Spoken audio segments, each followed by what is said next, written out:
Jeff Dape has the biggest hands in arm wrestling. A heavy machine operator from Minnesota, Jeff was born with severely enlarged limbs, but was never diagnosed with any medical condition that could be responsible. Jeff peaked during his arm wrestling career at a relatively high level in North America, winning state as well as national titles. From interviews, it quickly becomes clear that arm wrestling was never a true priority for him. However, he does hold this illustrious title.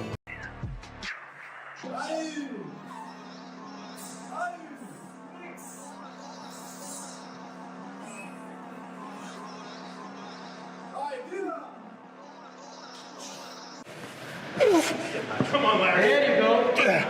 Come on, Levan. This is unbelievable. You know what I'm saying? Come on, don't give up, Larry. Go. Go for it. Давай. Сильнее, сильнее, сильнее, сильнее. Я сам хочу. Быстрее. Сильнее. Сильнее. Сильнее.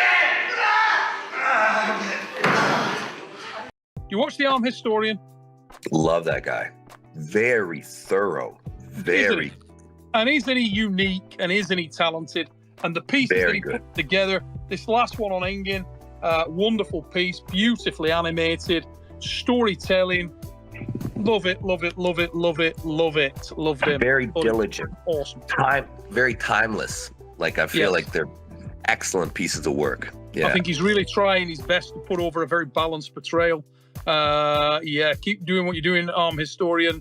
I'm a fan, mate. Love what you do. Absolutely.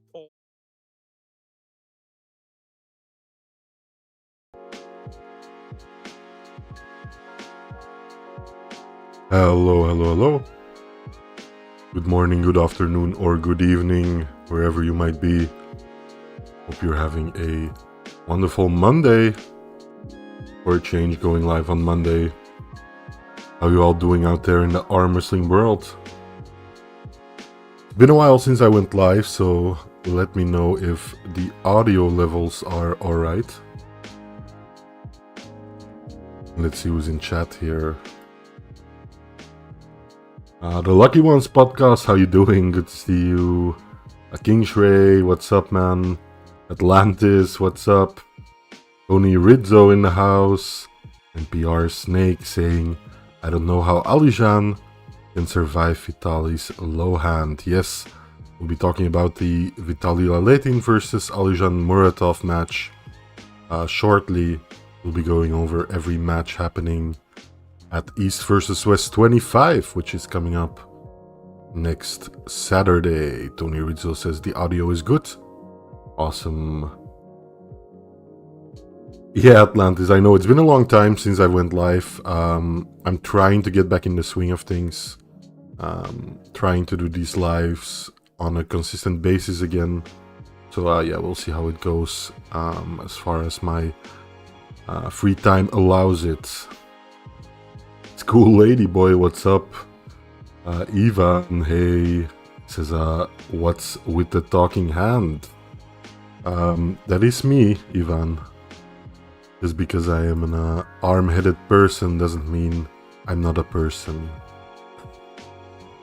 Yeah, I decided to go back with the original, with a few minor adjustments here. So that's what's on the schedule for today. Talking about East versus West, of course. I put a poll online asking you if you're actually watching the pay-per-view live, as I'm always interested in seeing what you guys if you guys will buy the pay-per-view or not. Other than that, I'll go over each match separately and ask you guys, what do you think the result will be? I'll also give my 2 cents on most of the matches, although the emphasis is clearly on what the audience will think of the final results, if that makes sense. Atlantis says, that's great, man. I miss the old Sunday streams, but Monday's possibly better. I'm not quite sure on when I will go live. I'm usually available on Sundays, but I might have some time on Monday going forward now. So, either I'll do it consistently on Monday, or I'll switch it up week to week and see what works best, or which time slot gets the most viewers. Also, for the very first time, we're live on vertical, in a vertical format. So yeah, if you're watching shorts on YouTube and you're just mindlessly scrolling there, you might come across the Arm Historian live stream on there as well. So, yeah.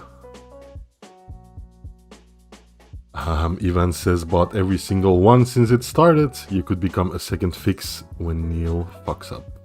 Or Saturday fix. Yeah, we'll see. Usually I go live before the fix on what is for me Sunday evening. And then the fix would happen right after our live stream. So I might go back to that time slot. Or like I said, I might go with a different one. We'll see how it all shapes up here. So yeah, that's what's on the bracket today. Let me quickly pull up the matches here and we'll jump right into it. Move myself aside here a little bit.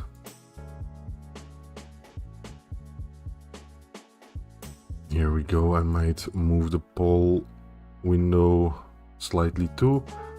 I have to take into account the vertical live stream as well, so kind of have to center everything in a way where people who are watching the short quote-unquote live stream also get a good view of it. I might convert some of it into reels for social media, which reminds me, if you haven't already, you can check me out on Instagram as well as Facebook and even TikTok, all under the Arm Historian, or join our Discord server, which I'll try to be more active on as well going forward.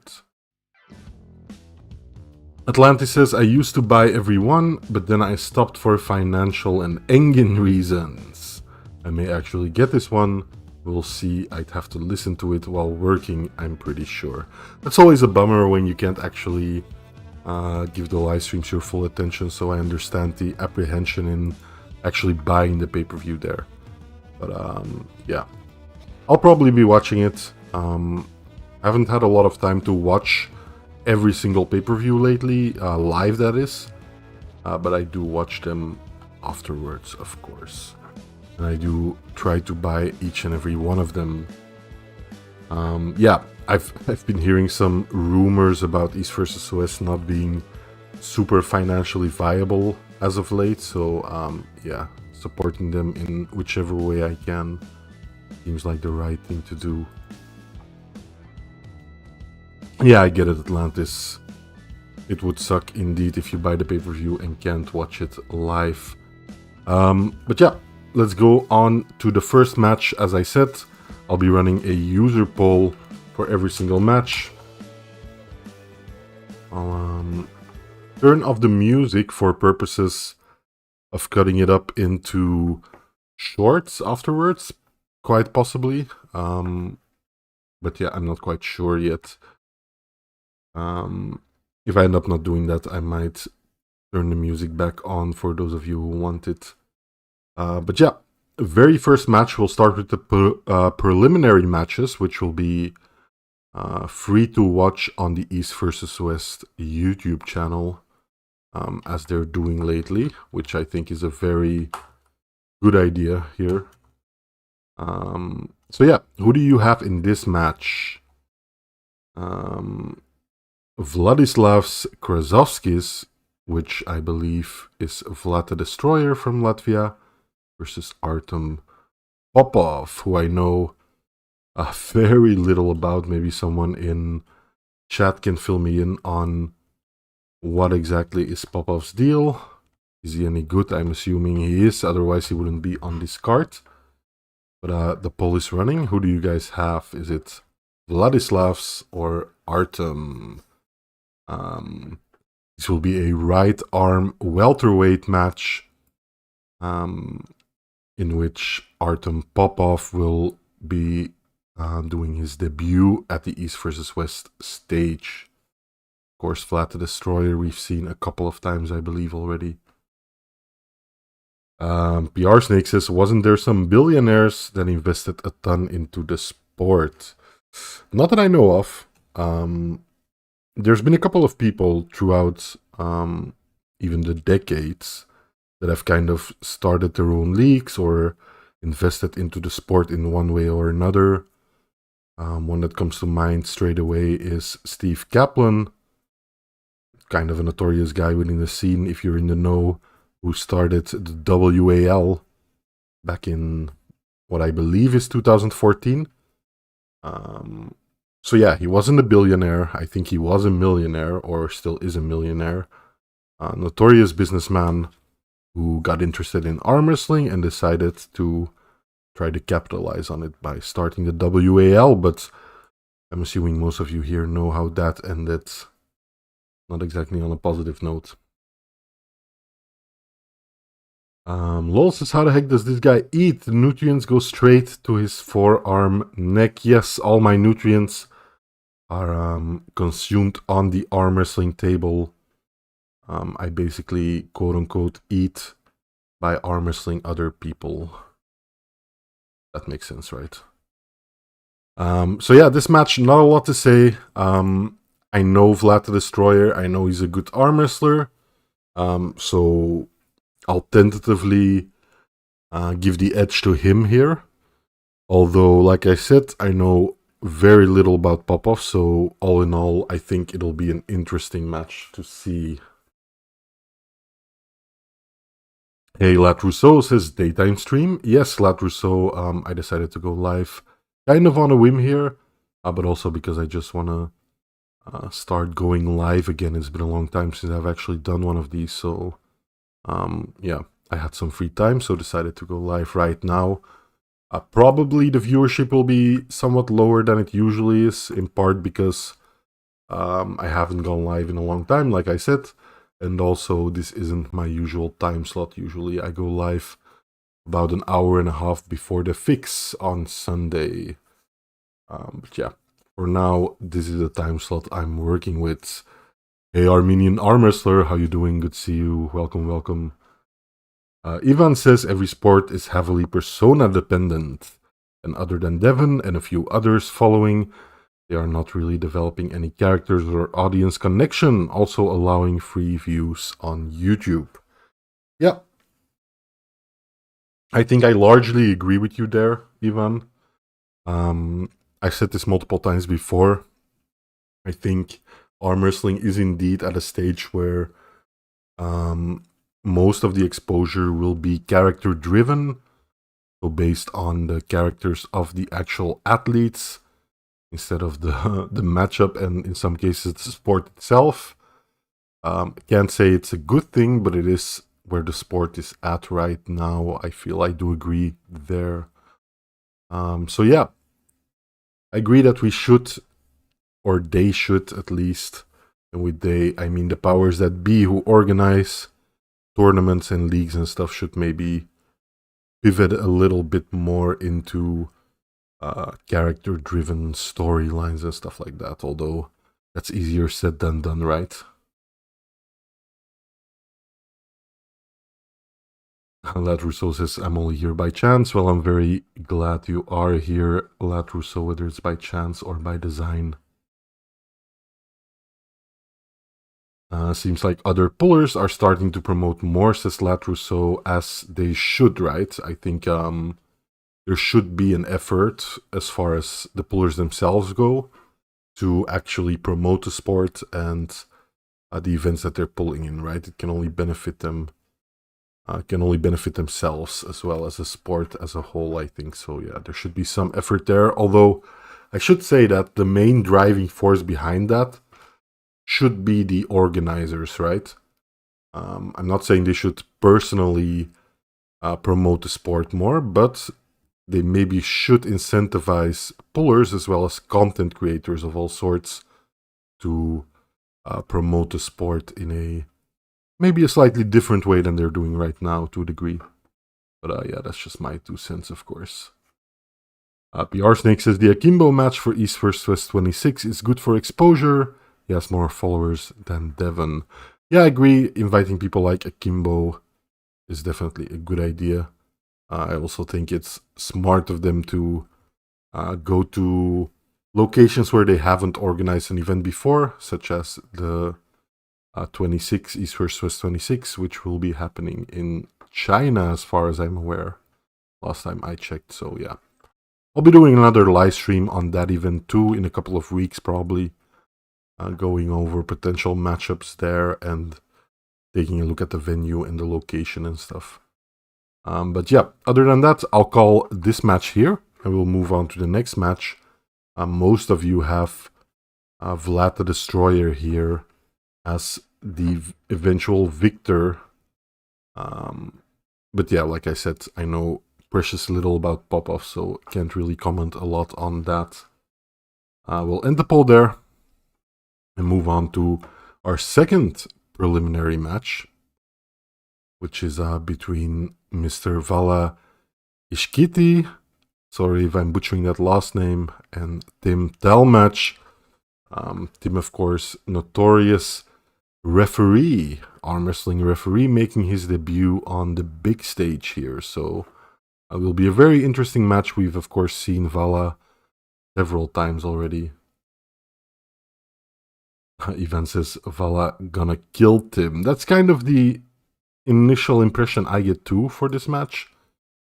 So yeah, I tend to agree there with you. But I will see who chat has in this match. I'll start another poll here. Remember, these are all preliminary matches, so even if you don't buy the pay-per-view, you can still watch these matches on the East vs. West YouTube channel. Talking about like arm wrestling YouTube channels and stuff like that, I wonder how the organization behind East vs. West feels about live streams concurrent with their pay-per-view. I'm not talking about live streaming the entire event, of course, but live streaming commentary and stuff like that. I know when East vs. West was under different management, under Engin management, yeah, they weren't always super happy with people live streaming during the events. But I'm not quite sure what the current administration thinks about that. I think that's one thing where maybe they're missing the mark a little bit. Communication with content creators, I think, in this day and age is invaluable when it comes to promoting your event. So maybe they could be a little more clear on that. And at least talking from a personal perspective, I haven't really gotten any communication at all with the event.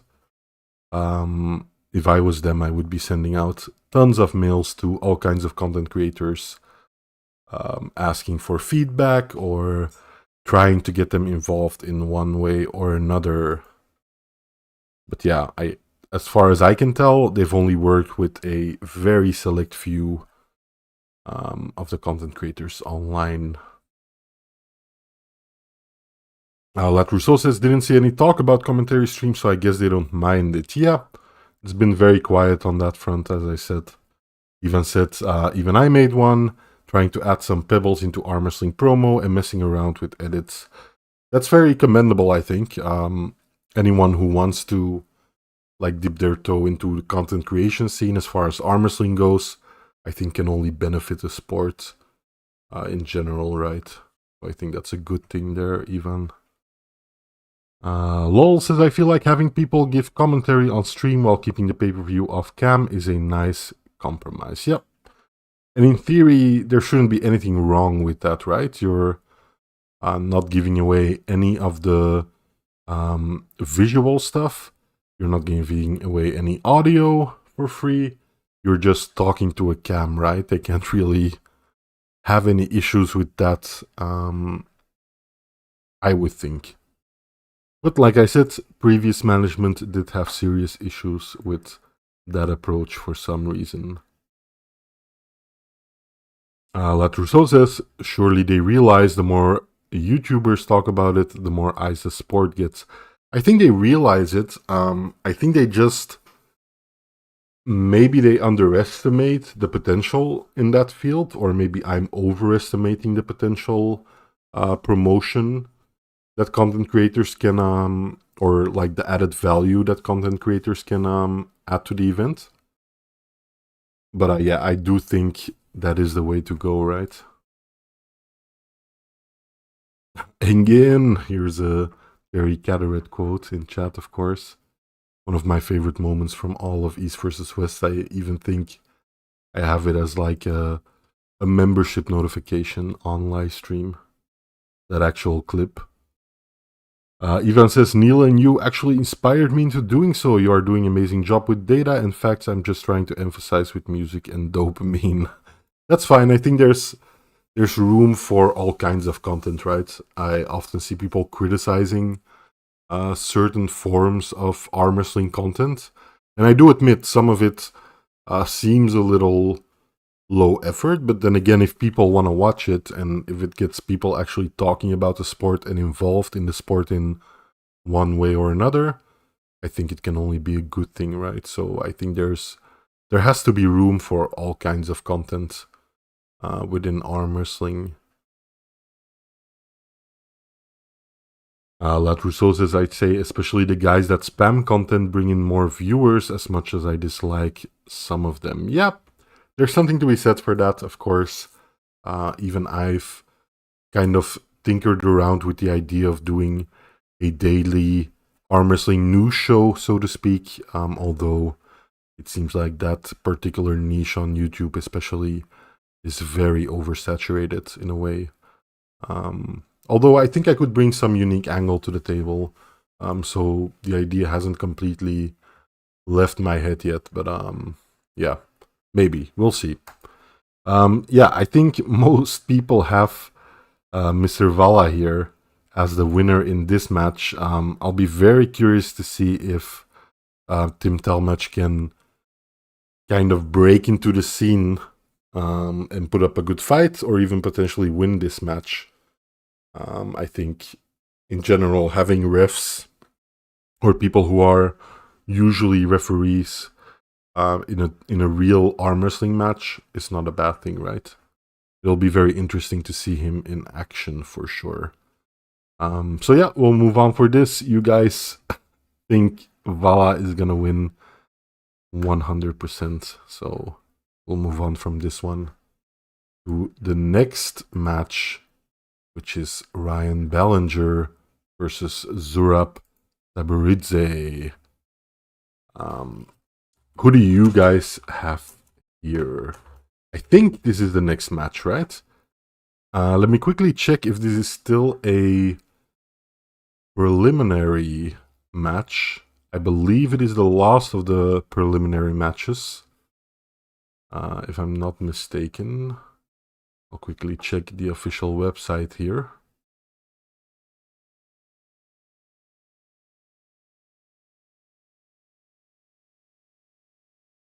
For some reason, their website is really slow for me. Yeah, so this is the last of the preliminary matches. 1 of 4. I know we've only covered 3 here, but that's because they're actually putting on a match that consists of tournament finalists. So, as they've done before, they're organizing a tournament at the event the day before or 2 days before, I believe. And that will... those people who do well in that tournament will kind of feed into the very first preliminary match of the night. So they'll be on the main card, so to speak, of the event, which I think is a very good thing. I hope they do some kind of maybe tournament wrap-up or something, some kind of summary of the tournament. I think that would be a good thing too, so we get a little context for our 2 winners and the road they had to... the road they had to go down to actually get into the event. I've been thinking of doing a video about like the pipeline of high-level arm wrestling, like how most people could get into an event like East versus West. Like win local tournaments first and climb up your way through the rankings, find your way to a qualifier, etc., etc. But I think the organizers themselves could actually do quite well by doing that too. So who do you guys have in this match? Ryan Ballinger or Zurab Taburidze? Of course, most people will be familiar with these guys. Although I've personally seen more of Zurab on the big scene. But we've seen Ryan Belger a couple of times too. Both formidable arm wrestlers, of course, in their own right. Ivan is going Zurab on this one. The Lucky Ones podcast says, I hope Ryan can pull it off. Yeah, I've got a sneaking suspicion that Ryan will be the underdog in this match, but I wouldn't count him out. Ryan ain't no joke, but I don't think he can do it, says Ivan. Yeah, I think that's a sentiment most people will probably agree with. Ryan is a very good arm wrestler, obviously, but it seems like a steep order to win against Mr. Zurab Tabaridze. When in doubt, vote for the non-American guy, says Lat Rousseau. Drawing a line in the sand here. Zurab is a nutcase, like after breaking arm like that, takes balls of vibranium to come back to this level of arm wrestling. Yeah, that's another good point. I think a lot of people don't take into account recent injuries in matches, which makes sense because not everyone is very closely following every single arm wrestler to see if they're actually injured or something like that. But yeah, Zurab is coming off a pretty serious injury here. The Lucky One says he's 100% the underdog, talking about Ryan Belger, I'm assuming. Ivan says, fun fact, Todd Hutchings actually used a song I made for him as his entrance versus Stoika. The one I made for Berzink, I think you might like it. Todzilla liked it. Awesome, Ivan. I'll be sure to check that out. It sounds like some unique content there. And it's very cool that he actually used it as his opening song. I do think production-wise, East vs. West is doing great things, right? In general, too, of course. I enjoy the events, and I'm thankful that we even have events like these in our sport. But I do think they're stepping up their game, or keep stepping up their game production-wise, and I have precious little to complain about in that arena, you know what I mean? I remember some of the earlier editions had a lot of issues as far as audio and visuals and stuff went, but I think for the most part, they got that under control. So yeah, I want to commend them on an awesome job as far as that goes. It is slightly disconcerting when I hear Robert Baxter and Dexter Tan talking about how the events are not financially viable at all, and they're making losses nearly each event. That does concern me, and I have noticed some kind of downtick in general as far as arm wrestling popularity goes. Of course, this could just be in my head, and maybe arm wrestling is more popular than ever, but just a general sense I'm getting sometimes feels like arm wrestling is kind of in a slum right now, you know what I mean? Kind of going on a downtick. I think in general it's logical, right? Like, we just had the World Cup, and that was a major uptick for like people getting into football and stuff like that. And now people are kind of dropping that sport to a degree. So there's a downtick in popularity there, and I think the same can be said for arm wrestling. If like a major event comes up with a lot of really popular people in it, it only makes sense that the sport in general picks up a little steam too. And in the periods in between those events, a little downtick is to be expected. But it is slightly concerning when I hear that the biggest event in the sport can't really turn a profit. Seems like Uncle Todd hasn't been posting lately, at least on YouTube. Yeah, I haven't been keeping up with his YouTube journey that much, although I used to watch quite a bit of his videos. He put out some very interesting and unique content as well.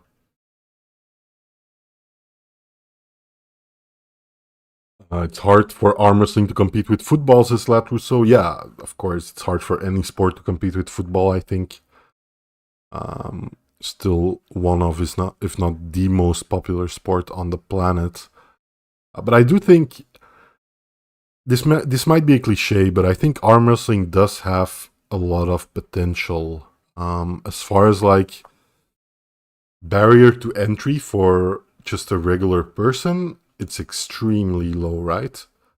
If you don't invest into an arm wrestling table, you can still arm wrestle. You don't really need any sort of equipment. You only need some of the basics to keep yourself safe. And arm wrestling is still a discipline or a sport that nearly every single person has done once in their life at least, right? Most of it, of course, in a casual setting, kitchen table setting, but I do think the potential roof for this sport is extremely high. Now, when you're talking about like mainstream popularity and stuff of actual competitive arm wrestling, there might still be some things we need to solve before that actually breaks through, right? Because as far as a spectator sport is concerned, I do think there are certain aspects that don't lend itself super well to having a big viewership or getting casual people involved in arm wrestling. When you talk about something like football, for example, even someone who isn't that into the sport, like myself, can still enjoy a football match and still understand what's going on 99% of the time, right? It's very quote-unquote zoomed out, and there's a lot of overview as far as the sport goes, to keep you kind of posted on what's happening like every minute of a match. And I think that's kind of lacking with arm wrestling sometimes. Long setups, falls being called, people don't always know what's going on or don't always have the patience to sit through some of the more intricate parts of the sport, so to speak. So, like I said, I think the roof is really high on a sport like arm wrestling, but there's of course a lot of things that need to be addressed and maybe tweaked to a certain degree. Lol says, I think one of the big things that hurts the sport, at least in America, is that finding clubs in the local scene can be very difficult. Yeah, I think that's probably true to a degree. Getting people involved and actually educated on arm wrestling, involved with and educated on arm wrestling, is not an easy thing to do. I think a lot of people associate the sport with arm breaks and sitting at a bar with your friends, not really any rules, etc. You can't really blame people for that. As I said, people have been arm wrestling their entire lives usually, or have at one point or another in their life arm wrestled someone. So yeah, you can't really blame them for that. Some of the more asinine comments I sometimes read online are like, it's called arm wrestling, why are you using your entire body?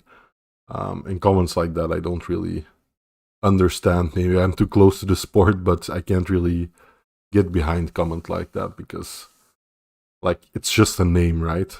For a sport. Like football is also the name for the sport, but those guys don't only use their feet. Goalkeepers use their hands, they use their regular players use their chest, their shoulders, all kinds of things. They use their entire body to run. There's a lot more to it than just people using their feet, standing still and using their feet. So, yeah. I think it's a pretty asinine comment that you see again and again online.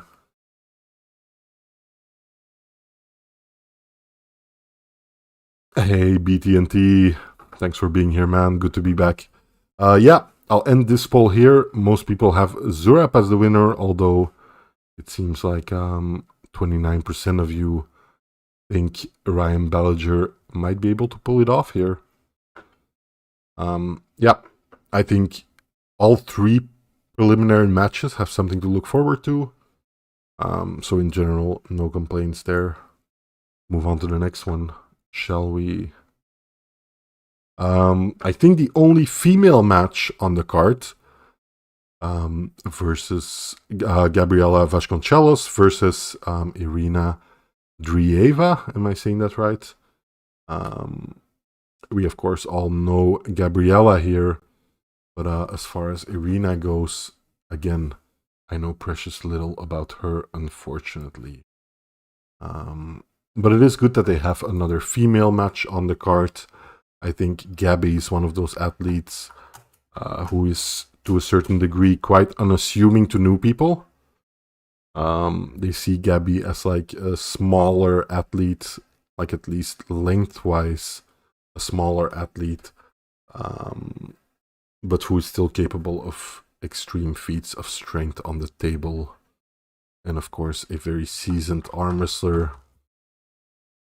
I also think she does quite well on things like the press and stuff like that, and just public-facing stuff in general. But it will be interesting to see if you guys maybe know more than I do, because I have Gabriella here as the clear favorite, but maybe you guys can fill me in a little bit on why that might not be the case.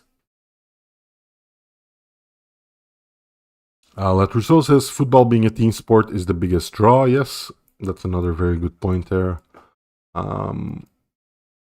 Some fighting sports do have success, of course, in the mainstream to a degree, thinking about UFC and stuff. But yeah, football being a team sport probably has a lot to do with its popularity as well. When you play as a kid with your friends, it's a great feeling, says Lat Rousseau, and it's a cheap sport to play. Yep. I think, especially that last point you made, it's a cheap sport to play. That's very true. You only need a ball and like something to denote your goal. I think that's also one point in favor of arm wrestling, though. You need precious little to actually arm wrestle someone. Of course, it's ideal to have an arm wrestling table, but even without, you can pretty safely arm wrestle if you know what you're doing, even a little bit. PR Snake says, people don't understand that moving your body doesn't give you much of an advantage because your elbow is a stationary pivot point. Your arm still has to support that weight. Yeah, there's so many intricacies to the sport. I think as a casual viewer, sometimes it's very hard, or a new viewer, I should say, sometimes it's very hard to understand what all goes into an arm wrestling match, right? A lot of small angle adjustments, a lot of tiny muscles can make a big difference in a match itself. And if you don't arm wrestle yourself, or you're not very deep into the sport, sometimes that's very hard to pick up on during an actual arm wrestling match, right? Ivan says Gabby's gonna eat Irina. Yep, I've got a feeling that Gabby will take this quite convincingly, but who knows? Maybe it'll be a surprise victory for Irina here.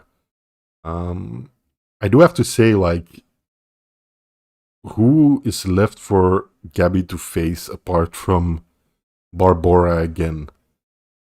Maybe Egley, but I think Gabby pretty comfortably beats Egley most of the time recently.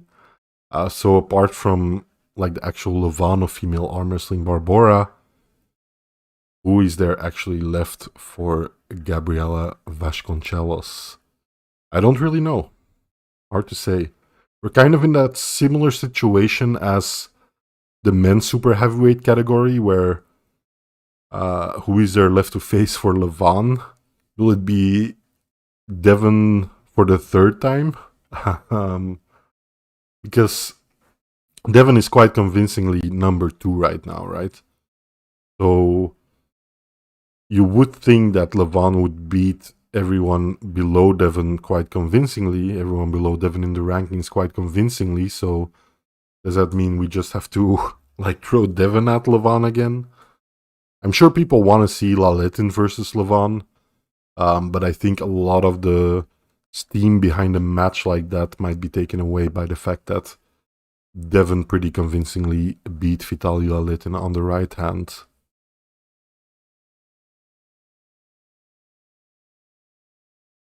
Ivan says, funny that you use Lat Rousseau Nick instead of Lat the Impaler. Well, I'm using the names I get from YouTube here. Sometimes I think they're showing the usernames instead of like the profile names or whatever you want to call it. YouTube is feeding me the usernames of people.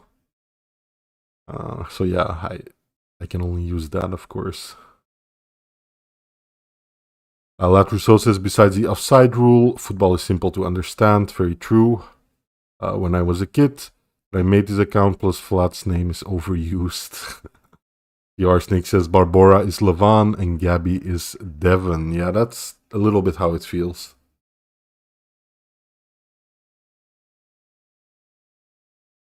Let me drink some coffee here. Ivan says, Vitaly versus Levan is a match that needs to happen, and I would love to see Devon winning. Yeah. I do think Vitaly versus Levan is a match most people want to see. Although, like I said, some people might think it's a foregone conclusion, which leads us back to like the whole discussion about maybe we should force Levan to pull a little more often in order to retain his title. How long has it been since we've seen him in a match? Way too long, right? I think having athletes pull like once per year or even less leads to them being able to peak to a crazy high degree, and then becoming potentially even more unbeatable. But yeah, I've long said my piece on this particular topic.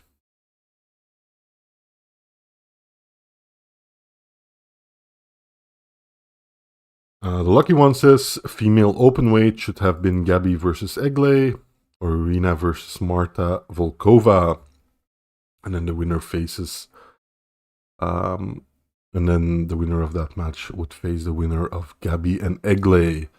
Yeah, I'm sure there's a lot more matches to actually make within not the actual top of the rankings in female openweight arm wrestling.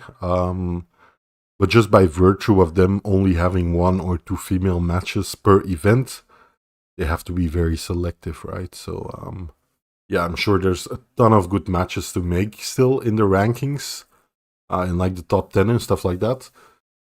And I'd love to see it like fleshed out more.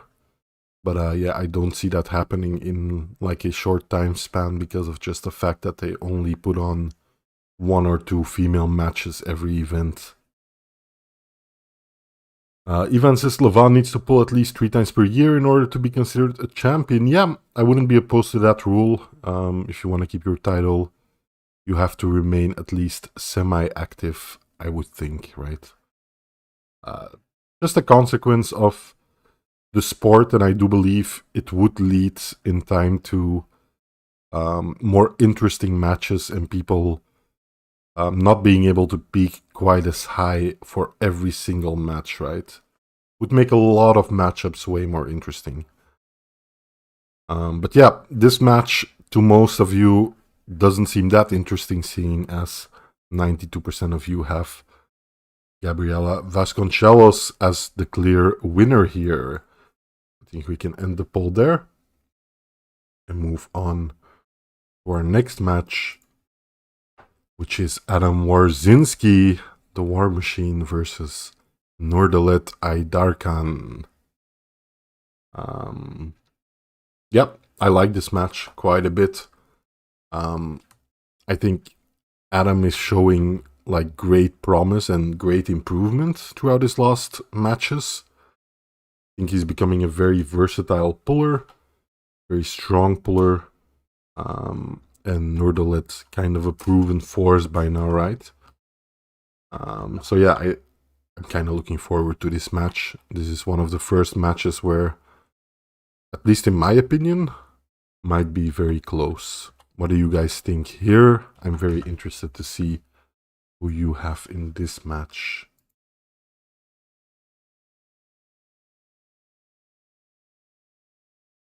Hey, Atlantis. I'm sorry. Hey, Atlantis, listening while working, as you usually do there. I hope you're having an alright time while working, and I'm happy to keep you company for at least an hour or 2 during work. PR Snake says most of all the champ not competing is bad for the sport. Yep, I agree. I think champions are always a crowd drawer. So I would love to see them compete more, but it's so ingrained into arm wrestling culture that athletes should be at their peak for every match and at their very strongest, and their lift should be higher than before, and they should be at the top of their cycle. And I don't think that lends to a lot of dynamic changing of ranks within the sport, which kind of makes it a little stale sometimes, at least to me personally. So yeah, I would love to see us more evolve towards a system where people actually have to be active arm wrestlers in order to keep their ranking. I think that would go a long way towards making the sport more interesting, more dynamic, and seeing more of those crowd favorites in actual matches, and even seeing them lose sometimes. Imagine that. Ivan says, I think Nordalit will be too much. Yeah, that's kind of my initial impression here, but like I said, Adam has been doing really well lately, so I think it might be an interesting match. 3-1 for Nordalit is Ivan's prediction here. The lucky one says Adam can generally pull off the surprise. Yep, I agree there. I think, like I said, might be one of the closer matches on this card, in my opinion. Atlantis says, I call him American Clark Kent. I forgot who, but there's Eastern Clark Kent also. Yeah, I can get it. I can make a couple guesses to who that might be, but yeah, there is some resemblance here, right? Ivan says, hopefully Bacho won't be coming to East vs. West 25. If Adam notices him, he will be done. Yeah, there is a lot to be said for promoting rivalries in the sport more and more. I started a rivalry video series, which I always find interesting to kind of look at the matches people have had already throughout their careers, and then kind of where they're at now in their rivalry. Always interesting to see, and I think it makes for pretty good storylines that gets people excited for certain matches. Boss Royale says, opinion on Devon versus Ivan Matyushenko. I believe you're referring to them facing on the left arm. Yep, might be a good match. Ivan is one of those kind of unassuming people who can beat people that look way more impressive than him on the left arm, especially. So yeah, might be a very interesting match. I think there's a lot of good matches to be made for Devon on the left arm. So yeah. Ivan says, I'm winning that one for sure. Atlantis says, oh, what's the deal with Schoolboy being blacklisted from East vs. West, supposedly? I was on vacation and missed some of that, I think. Anyone know? Interesting. No, I haven't heard anything about that. Although I do have to mention, some of the athletes that haven't been involved with East vs. West yet.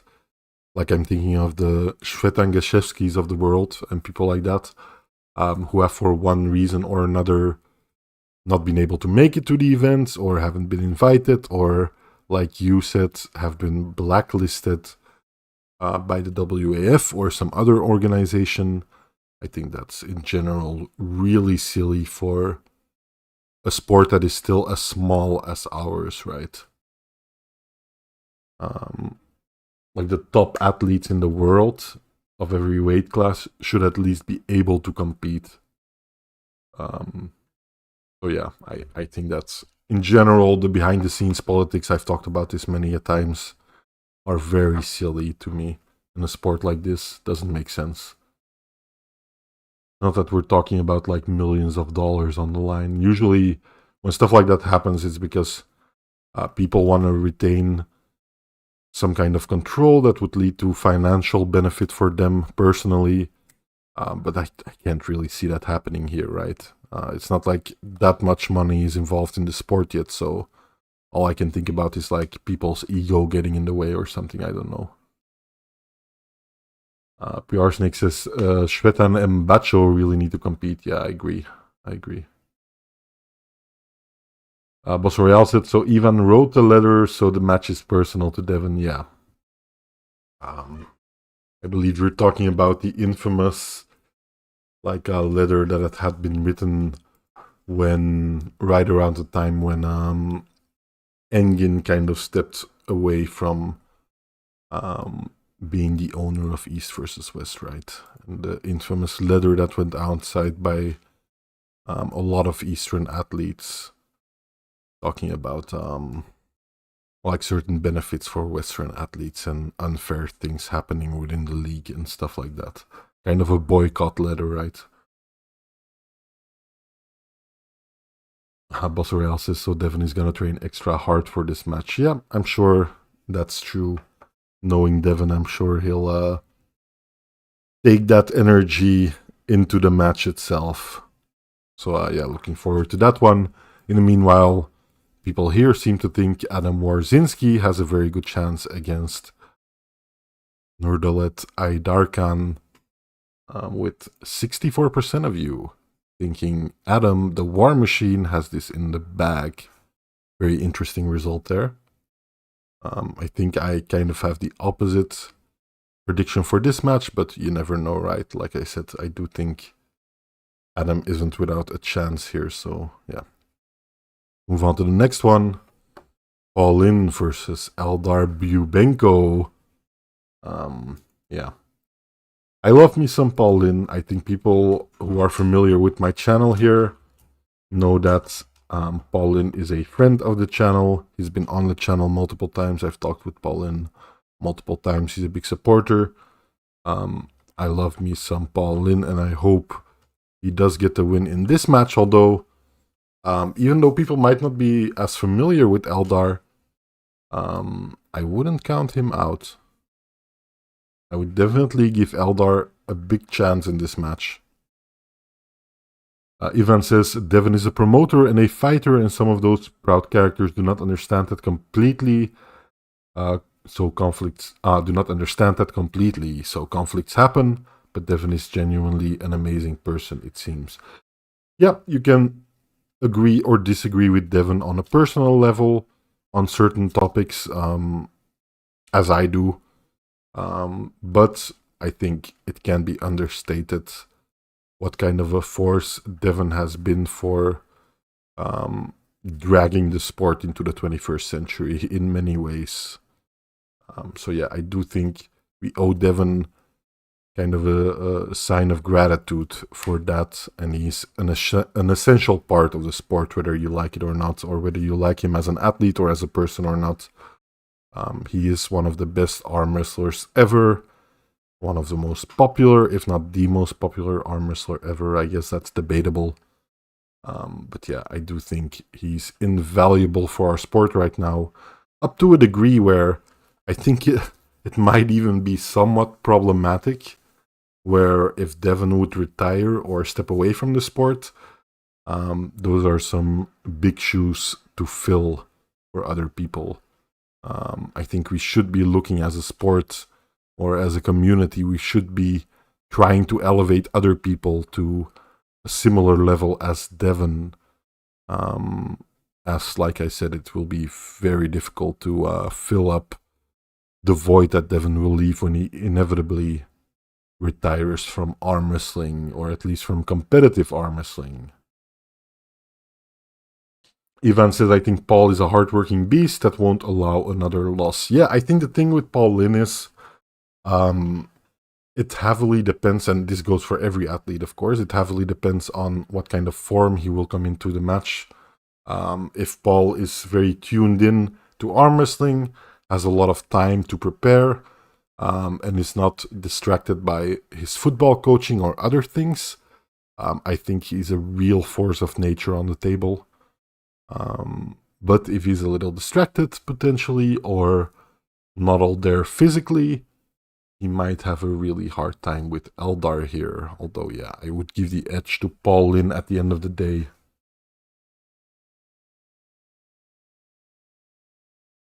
Lat Rousseau says, Pradeep is the most popular arm wrestling. Who knows? Might be true. I still want to have a match with Pradeep. I'm going to Asia in December and January.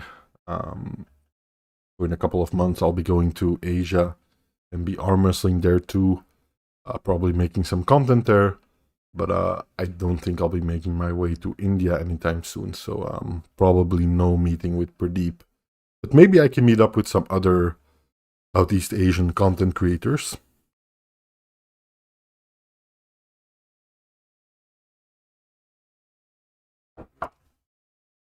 In the meanwhile, it seems like most of you, or all of you, I should say, have Paul Lin as the favorite in this match. I think we can move on here. Take a look at the next match. I think we're about halfway through the matches of the event. 12 in total, plus one match still to be determined, like I said, based on which people do well in the tournament before the actual event. So our next match, two of my favorite arm wrestlers, Nugo Chikadze, more of the new school, and then Krasimir Kostadinov, of course, by now a true veteran of the sport. Yeah, I've been looking at Krasimir matches since the start of my arm wrestling journey. Always been a big admirer of Krasimir.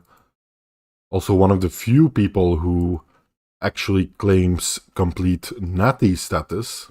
So that's always interesting to see people who claim to be completely natural do very well at the highest level of the sport. I think that's a very good thing in general.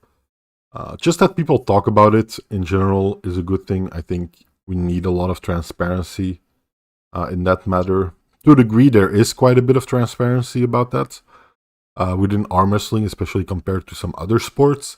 But I do think we still have quite a ways to go as far as actually talking about it openly and honestly, maybe talking about it a little bit more. But yeah, who do you guys have here? Is it Nugo Chikadze or Mr. Krasimir Kostadinov? Get your votes in. If you're watching on mobile, it's just one tap. The poll should appear in the chat. If you're watching on desktop, of course, just one click. Alat Rousseau says you got no chance on the left versus Pradeep. Might be true. That might very well be true. My left hand is way worse than my right hand, or at least less versatile and less strong, if practice is anything to go by. I pull really, I don't know if it's the same with you guys, but or those of you who actively arm wrestle, but the way I arm wrestle with my left hand compared to my right hand is like a world of difference. Usually it depends on like injuries I've gotten with the left hand and stuff like that. But yeah, just in general also, like I feel like both of my arms and hands and stuff developed in a completely different way when comparing left to right. Just the moves I'm able to do with my right arm are way different than the ones I'm able to do with my left arm. So yeah, there is that. Ivan says I'm going crazy here, but I think Nugo might have the edge. Yeah, it's a tough one because I consistently underestimate Nugo Chikadze. I think he's relatively small, or at least short frame. And the fact that he's relatively new in the scene leads me to, like I said, consistently underestimate him. That being said, Krasimir is one of my favorite arm wrestlers. Been following him for a long time, even made quite a long video on him pretty early on in the Arm Historian channel. So yeah, I do have a personal attachment to Krasimir. He's also one of the people that contacted me to say he really enjoyed the video I made on him. So that only bolsters my confidence in him, right? I am able to be swayed by people being nice to me. I'm very human in that regard. Many claim Natty, says Latrousseau. Yeah, that's true. Although I don't think that many people actually claim Natty, right, in arm wrestling. I can think of a couple, like, offhand, but like Sandri Shedis, I believe, claims Natty. Krasimir claims Natty. There's a couple of people, but I think in general, it's like an kind of an unspoken understanding that, or in some cases a spoken understanding that, like 99% of top athletes within arm wrestling are on some kind of juice, right? Empty SVK says, you make super good videos, man. You should have way more views. I appreciate that, Empty. Yeah, it's super unpredictable, the views I get on my channel. Apart from the live streams, of course, it's super unpredictable. Like, I had the very first video of my John Brasink series out of nowhere started doing really well. It's now at like 130 or 135k views. And that just, like I said, seemingly happened out of nowhere. It might be the case that, like, it got a little boost from Devon mentioning John Brasink on the Joe Rogan podcast, and people starting to look him up, and then that led to it being suggested to more people or something like that. I don't know. But yeah, in general, I can't really say which video will do well. There's videos where I spent like months on making them, and I think this is going to be like the best video I ever made, and it'll get a ton of views, and then it gets like 5k or 10k views. And then there's videos that are in general a little lower effort, where I think, this isn't a topic that interests me, but might not interest the audience at large. And then it ends up getting like 100 or 200k views. So very hard to tell. Still, I've been doing this for a couple of years already, and it's still very hard for me to actually predict what will be a successful topic or not. Hey Gord, how you doing? Good to see you. Ivan says, I never actually placed hand on arm wrestling table, but I am messing around with lifts for it in my home gym. Really hard to find people for that in Serbia. Interesting. Excuse me. That's like one of the things that I'd love to create. It's like a series where I travel to different countries and kind of visit the local arm wrestling scene there. I think I would have a ton of fun creating a video series like that. But I don't think it'll be super interesting to like 95% of people that view my content. I made one of those in the Philippines, although granted I could have made it a lot better. But yeah, that one got like 3 or 4k views, so very few people actually watched it. But that is one of the series that I'd love to create at some point or another. Just travel to different countries, visit the local arm wrestling scene, see how people stack up, how people train, stuff like that. Ivan says, I'll probably do that in Serbia. I'd love to see it, Ivan. Yeah, I'd love to see that. PR Snake says, Mindaugas is Natty. Or at least he claims Natty. Yep, indeed, Mindaugas is another one of those people who claims to be completely natural. MD says, Tsvetkov was talking about him being Natty and about to hop on. So big juice, and I can kind of believe it. He was competing in WAF not too long ago. Yeah, there's always the question for me, like, okay, you can say you're natural right now, but some athletes interpret that in a different way or have different definitions of natural. Like if they've taken some kind of PEDs a couple of years ago for some time, or were on a cycle then, but haven't done so in a year or two, they might describe themselves as natural, while that's highly debatable, right? I would argue that doesn't mean you're natural. As far as this match goes, a slight edge to Nugo Chikadze here, but all in all, I think has the potential to be a good match, and you guys seem to agree here. So let's move on to the next one, which is Ibrahim Sagov versus Jordan Tsonev. two powerhouses, I would say. Tsonev making, kind of climbing up the ranks again. At least that's how it feels to me.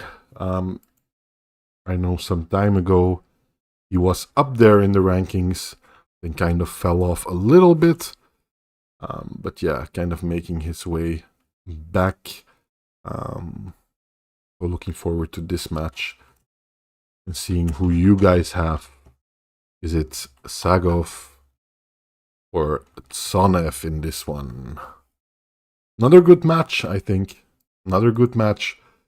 It's like interesting because the general vibe I'm getting of this event so far is quite a bit of interesting matches for the rankings, people we don't see that often, and I think especially interesting for people who are already quite deep into the sport, but then not that many people who actually draw big audiences.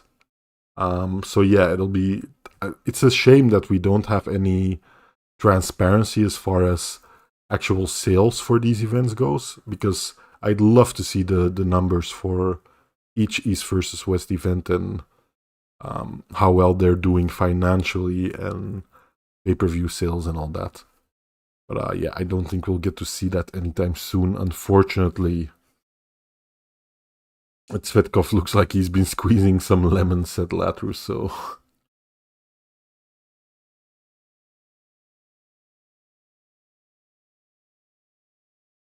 Latrusos is probably best to keep vlogs on a separate channel, or I don't know how YouTube algorithm works. Yeah, like I mentioned before, I'd be down to do something like a daily arm wrestling news kind of content, but then should I make a new channel, put it on there, or should I put it on regular arm historian channel? Do my viewers even want to watch stuff like that?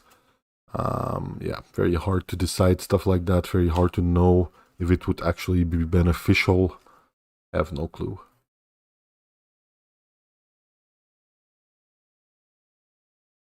Ivan says, if you do it as a hobby and out of passion like I did, the result is irrelevant and you learn along the way. And if you want views, pick something else. Yeah, I do agree that if you want to make money or if you want to get like millions and millions of views, probably arm wrestling content creation isn't the way to go. Apart from a select few people maybe. And you'd need to change your approach a lot if you want to actually be successful in that way, making arm wrestling content. But then again, I'm not in it for that reason, but I do think getting a ton of views and getting feedback from people and people actually liking your content en masse is enormously motivational to keep going, you know what I mean? Like, I personally, if a video that I put a lot of work in doesn't do quite as well as I would want it to do, and I'm not talking financially, of course, because I don't earn like a ton of money from this, but if it doesn't do quite as well views-wise or feedback-wise, then it's a little demotivating. It shouldn't be, but it is still a little demotivating to put quite as much time into it as I would otherwise do. So I think, yeah, in that regard, it could be quite important to kind of cater sometimes or kind of tweak your comments, your content towards what people want to see, you know what I mean? NT says, I would say Tsonev, but after seeing Kalina press him in 2 rounds, I'll give it to Ibrahim. It seems like chat is quite split on this one, with 55% of you having Jordan Tsonev as the favorite here. Gord says, do you consider yourself to be a VTuber? Not really. Maybe a PNG tuber. Gord. But yeah, not really. I wouldn't consider myself as a VTuber. I'm just an arm in a suit. You know what I mean? And I think in general, I associate VTubers mostly with live streaming, and I tend to put most of my time into creating actual video essays instead of live streaming. So maybe if I would live stream like daily for several hours, I would consider myself more of a VTuber. Tsonev has to separate Sagov from his shoulder. Yeah, that might be the case here. I know Tsonev is a very versatile puller if he wants to be. So I think this might have the potential to be an actual very close match. Can you be an anime girl arm in a suit? There's a lol. I could be, I guess. I could be. Although I don't know how well that would play with arm wrestling crowd. You kind of have to play to your crowd, right? Seeing as this is my actual arm, I would have to source an anime girl's arm from somewhere other than myself. Then you can be a VTuber, yeah, that's true.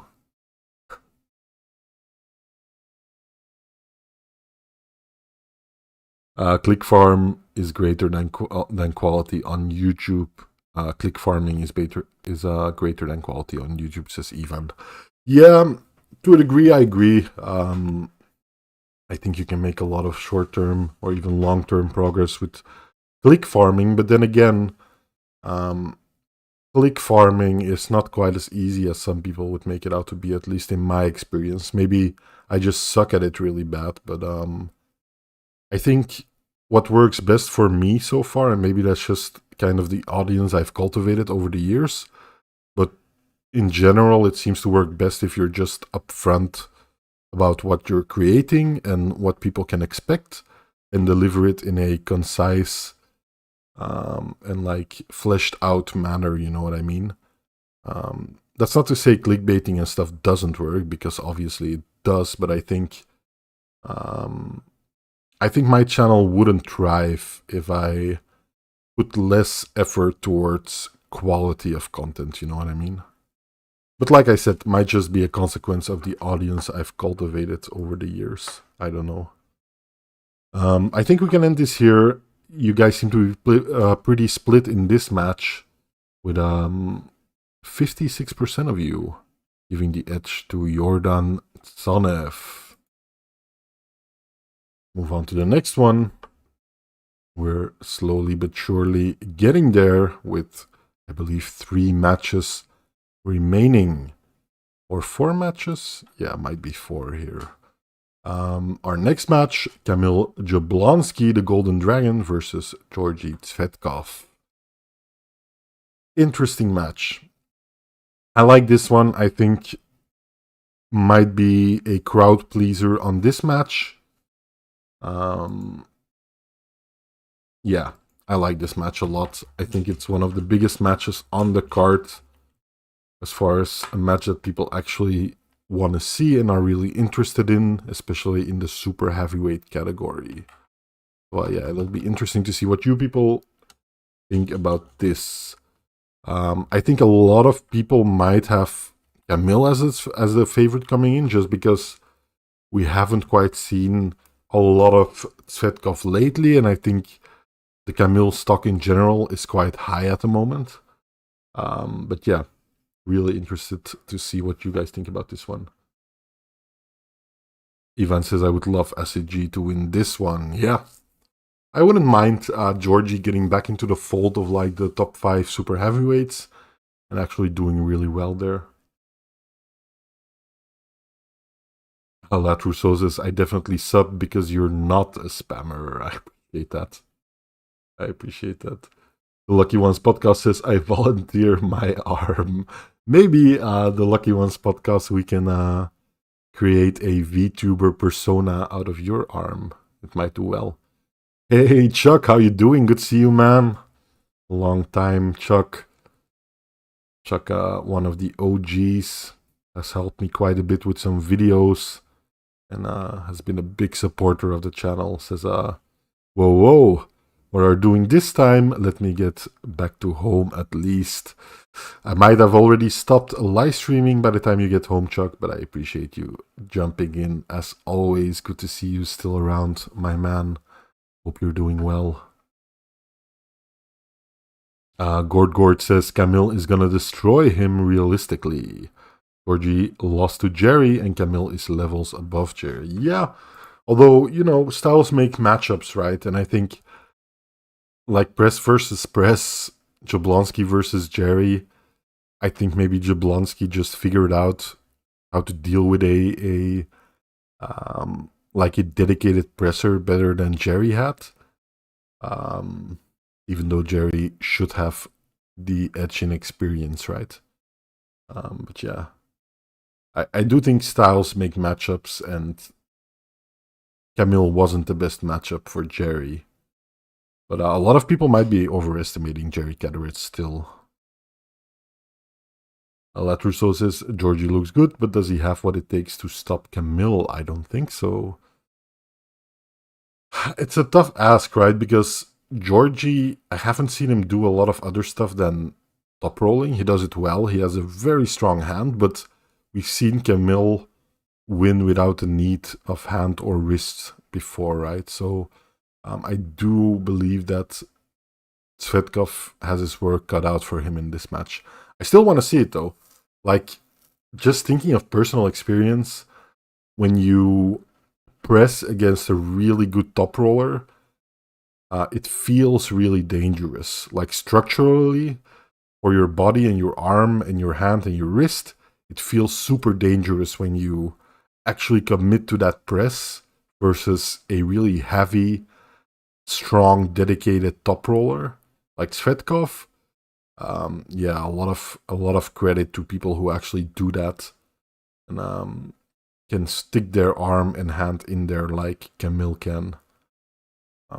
But yeah, that being said, a lot of the times if you can set that press against a top roller, I think top rollers in general have a harder time getting the benefit from their superior hand position, right? So yeah, remains to be seen. Get your votes in. I want to see what you guys think.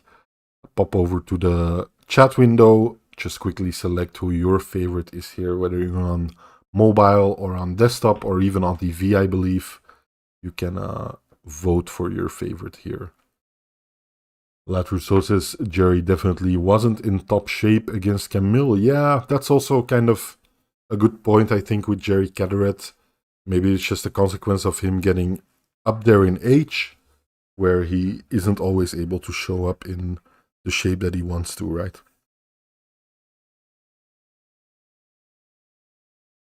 PR Snake says, all your videos about Travis have tons of views for some reason. Yep, that's true.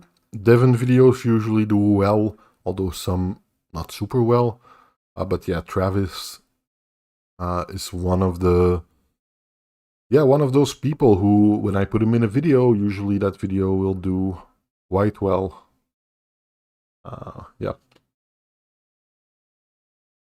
Georgie too slow says eel or E-like or Sulain. I'm sorry for butchering that name there. Give Georgie some technique and he would jump up to top 3 to 5 real fast, says Gord. Yeah, I've seen a lot of people say that, and maybe that's true. He's kind of a one-trick pony, quote-unquote. Sure, he knows how to arm wrestle in different styles, but he is usually going for that top roll while dropping down himself. That posting top roll style. Very hand dominant at the top there. So yeah, I could see him becoming more versatile and thus getting more use out of that strong hand and wrist of him. Might be the case.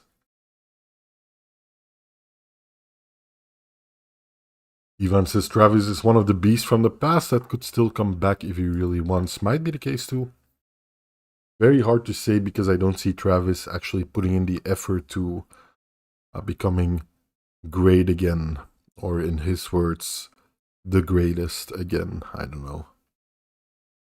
It seems like people have Jablonski in this matchup, which I can't really blame you for. I think I have Jablonski here as the favorite too. Although, like I said, it's always so risky to fully commit in your press versus a dedicated, really heavy top roller like Svetkov. But if anyone can do it, I think Jablonski is one of them. Let's move on to the next one, which is our 10th match. Daniel Prokopchik versus, how do you pronounce this name even? Hovhannisyan, Vachagan Hovhannisyan. I can try 10 times more and I'm sure I won't get it right still. But yeah, making his debut in a world title match. Now I'm assuming that Vachagan, I've seen him before, but I'm assuming he did well on the WAF stage, right? Must have done something to earn this title match, as Daniel Prokopchik, not an easy man to beat, especially on the left arm, which this will be a left arm lightweight world title match. H has hit Travis more than some others. Yeah, that's true. That's very true.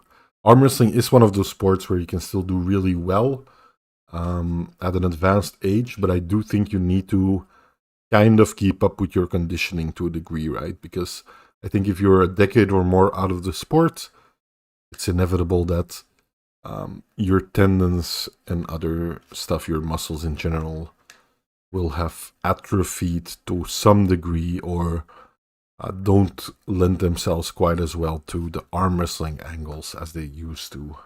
I think that goes without saying, right? But yeah, who do you guys have in this match? Very hard for me to predict, but I do have to go for Prokopchik here.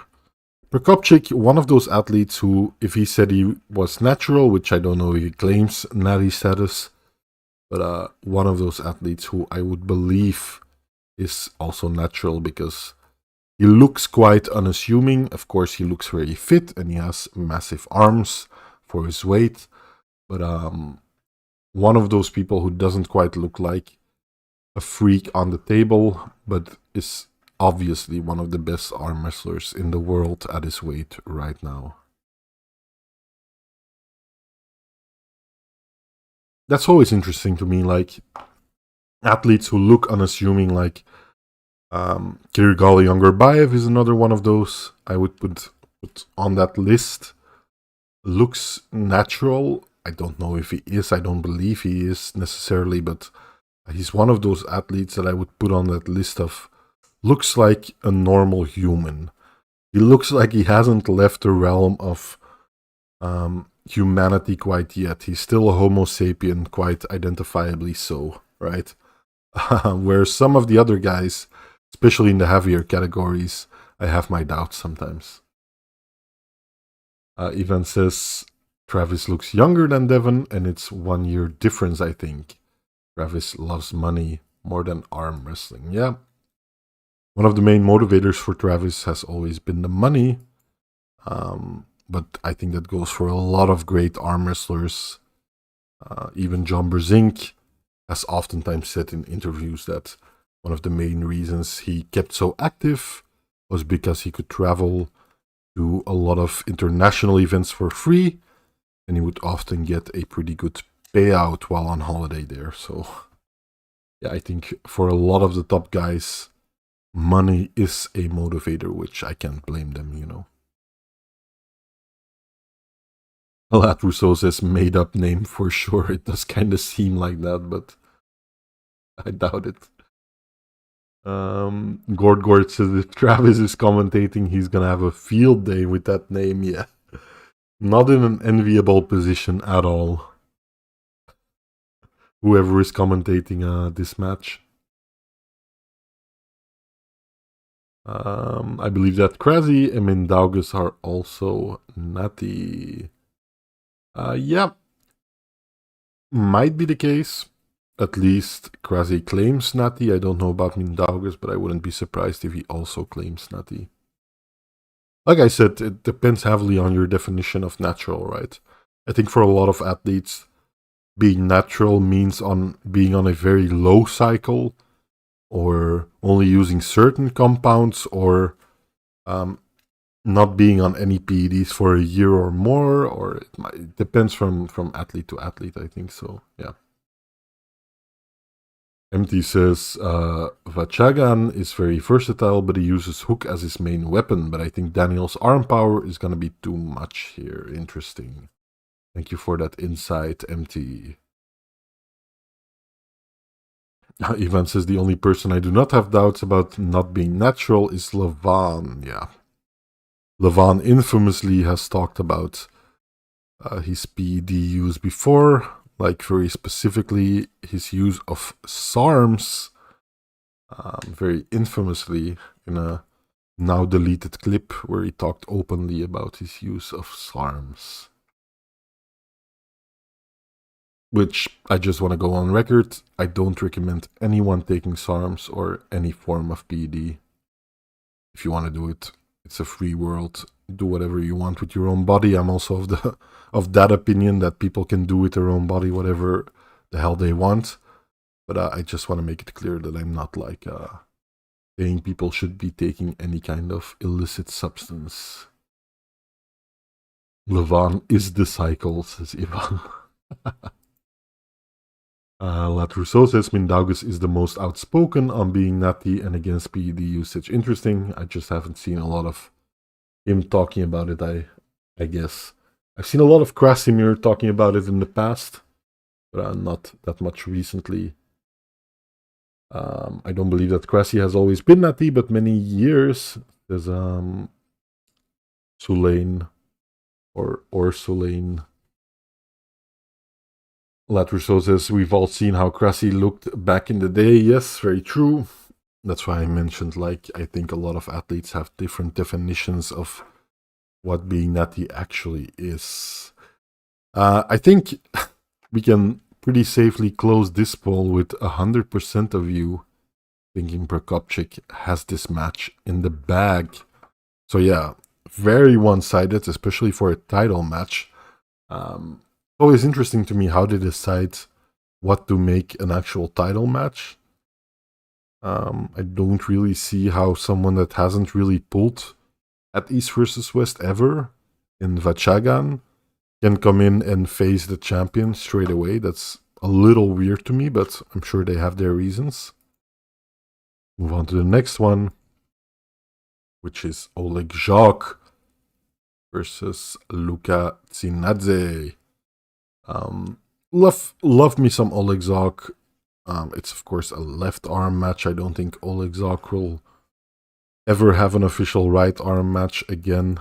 Of course, on the left arm, Oleg Jacques, arguably pound for pound one of the best arm wrestlers on the left ever. Of course, in 2018 faced some serious adversity, got super injured, and ever since a couple years after that has been trying to make his comeback and trying to reach that same level. There was a certain time when you could argue, without being laughed at, that Oleg Jacques was the overall best left-handed arm wrestler in the world. Now, of course, pretty clearly not the case in my opinion. But yeah, I hope he continues his journey to reach that absolute pinnacle on the left arm once again. Luka Tsinadze, I haven't seen a lot of him on the East versus West stage, if I remember correctly. He's ranked 2 in the welterweight class at the moment. So it will be an interesting match nonetheless. I always love me some Oleg Jacques. Doesn't really matter who he's facing.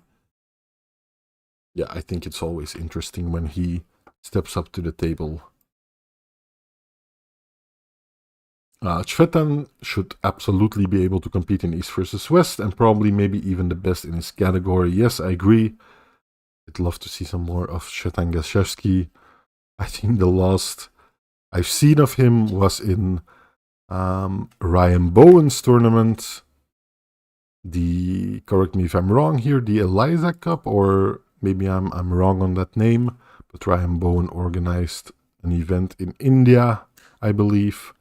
in which he arm wrestled Saginashvili with quite a weight discrepancy, but Svetan still managed to pull it off in what was, to my eyes, pretty good match. Yeah, Lat here referring to the same thing by saying Svetan just recently beat the GOAT. Indeed. Ivan says, I do not think anyone has a chance in the same category against Oleg. Yeah, I do generally agree. I would give the edge to Oleg Jacques here. Although, like I said, in the last few years, I think there might be some contenders that could give Oleg a run for his money, even in his weight category. But I'd love to see Oleg like absolutely dominate everyone there and then work his way back up through the weight classes. Personally, I'd love to see it.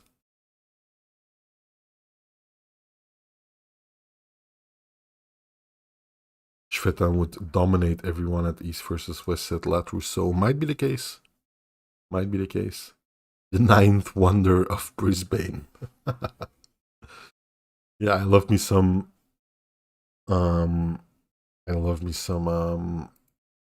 Australian arm wrestling memes. Also Ryan Bowen memes. I have a good relationship with Ryan Bowen. I've met him in real life. I've talked with him quite a bit online. Even did some work for him before. I quite like me some Ryan Bowen.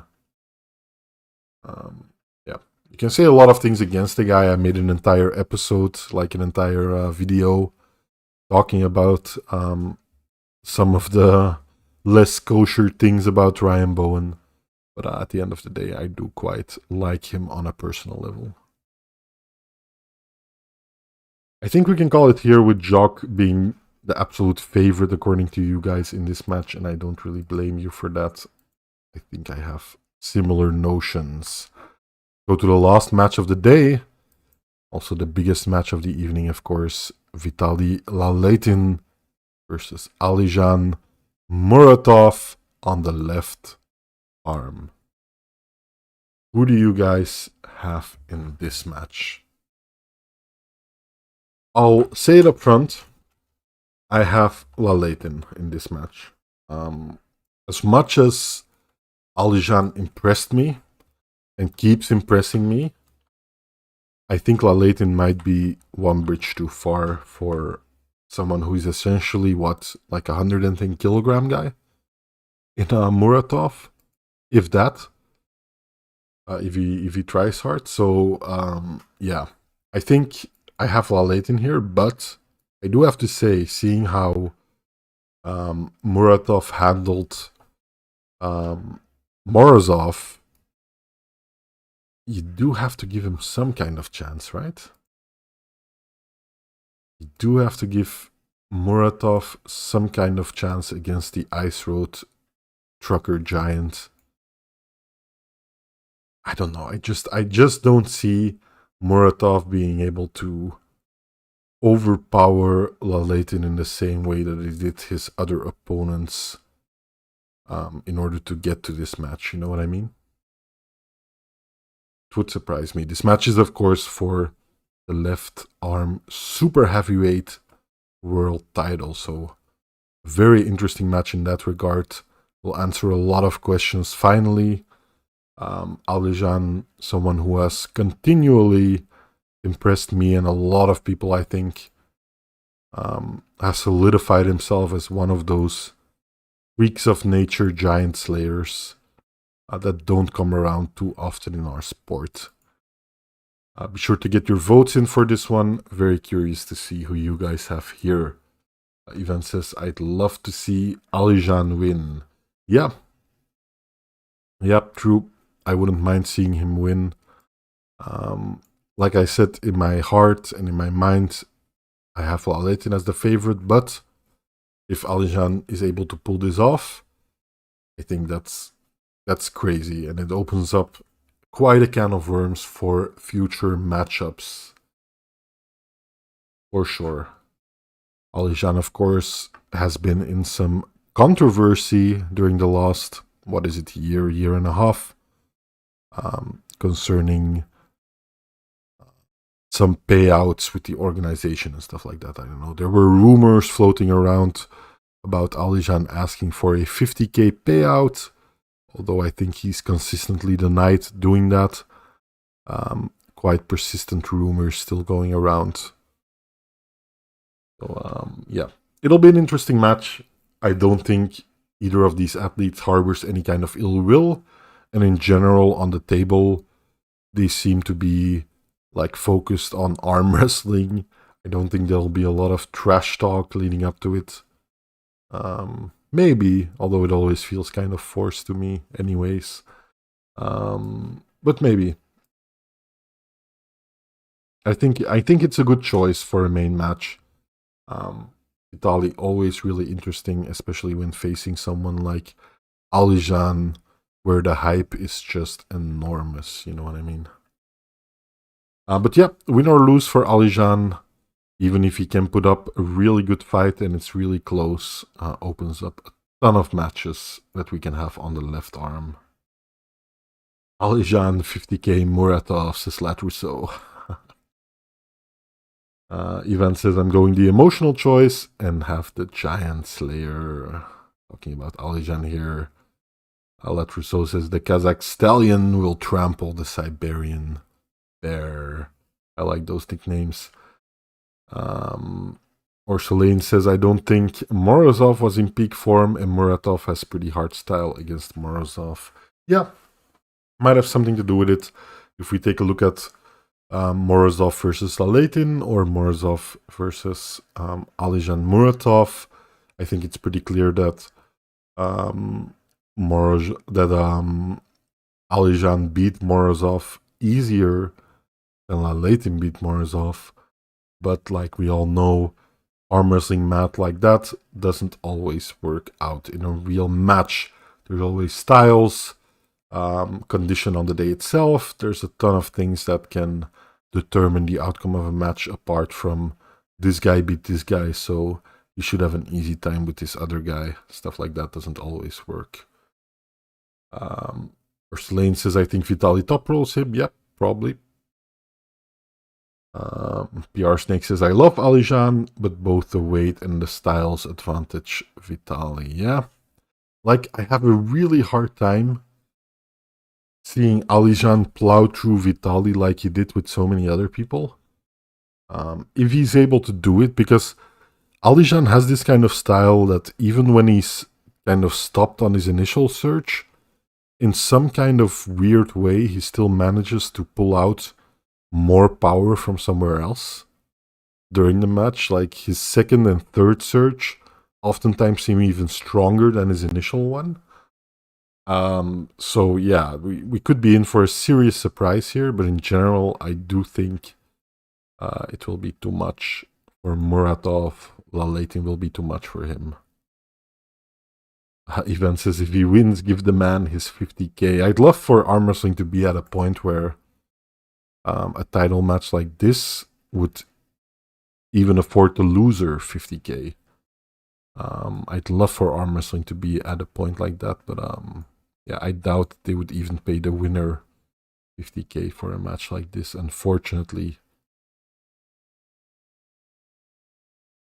Gord said, the Morozov match really mixed up the pot because now we don't know where Muratov is at. Yeah.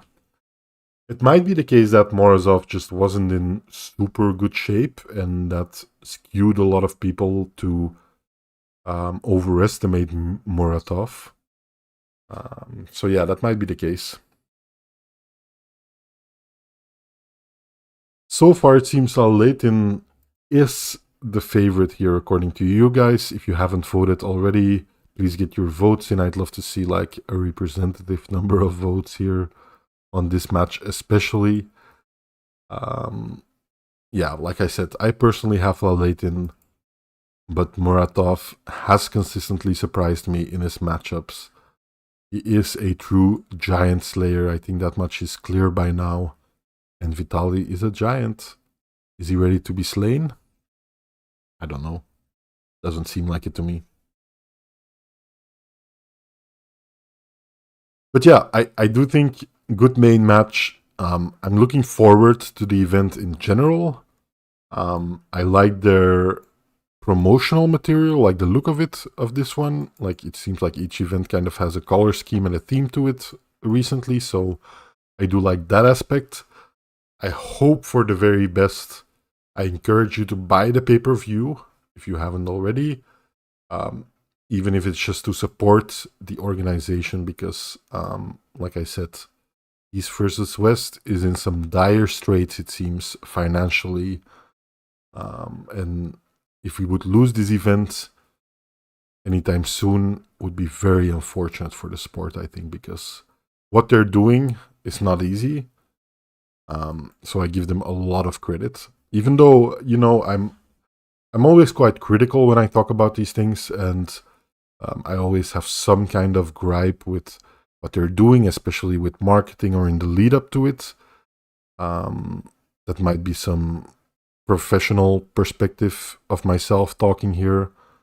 But in general, I think what they're doing for the sport is a great thing, and I always look forward to watching these events with my arm wrestling friends, and along with you guys talking about it, making videos about it afterwards. I always enjoy that. So yeah, I think in general they're doing a great job, and I hope they are able to continue doing that for the foreseeable future, even though it might not always look like they'll be able to.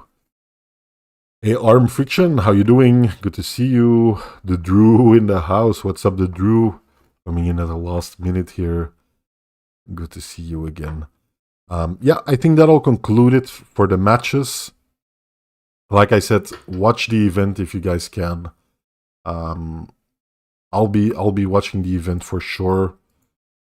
I might even, although that's not a promise, go live during the event. I've done it like once or twice before, so who knows? I might even do it for this event.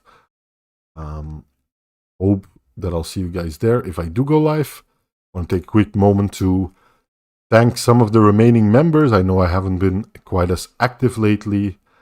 But yeah, I am trying to change that and upload more videos, go live again on a consistent basis. So I do appreciate each and every one of you who stuck in there and like supported me financially as a member, go that extra mile. I do greatly appreciate that, and every single one of you. Of course, there's no need to become a member if you don't want to, as I really appreciate you guys just watching live streams, watching my videos, commenting, talking to me, shooting the shit about arm wrestling is more than enough for me in general. So yeah, until next time, it's been great. Great catching up with you again. Keep your eyes peeled for a Rise and Fall video coming up very soon. And until our next meeting here, Arm Historian out. Bye-bye, guys.